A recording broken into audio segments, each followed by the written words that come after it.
So what has changed in Dennis's brain to leave him so fearful? Doug Bremner exposes Dennis to vivid reminders of the Vietnam War, pictures and sounds designed to frighten in order to study the brain circuits involved in the fear response. One current theory is that fear involves two separate pathways in the brain. Any potential threat activates a specialized fear structure called the amygdala, which automatically sends out signals triggering responses like sweaty palms or increased heart rate. But a slower second circuit routes right through the cortex. This is how we weigh up the threat, and if it's a false alarm, the amygdala is shut down. So it's a delicate balance. You need the primitive part of the brain to survive, to turn on the fear response, but you don't want the fear response to become so incapacitating that you can't think. Could this balance have been upset in Dennis's brain? Doug Bremner has looked at the brain activity in traumatized veterans compared with those who have come through unscathed.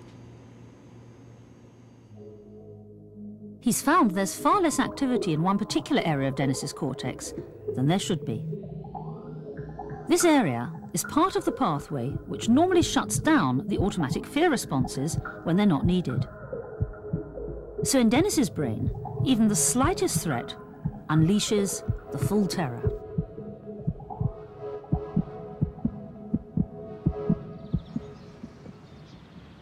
So why can't Dennis control his fear responses?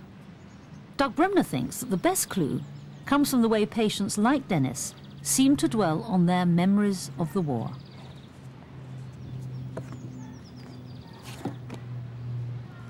One of the things that I found most interesting when I first began working with Vietnam veterans was that many of my patients, they could remember what happened in Vietnam as if it were yesterday.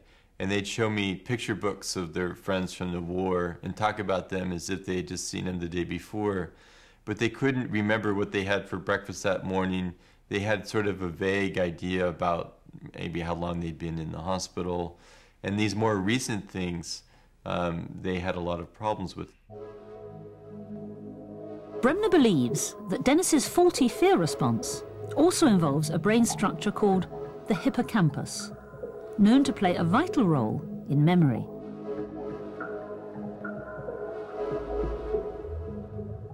We did an MRI scan on Dennis, and this is his hippocampus here, this gray area there, and it's visibly, I can just look at the scan and tell you that it's smaller in volume compared to a normal individual where the hippocampus is much larger.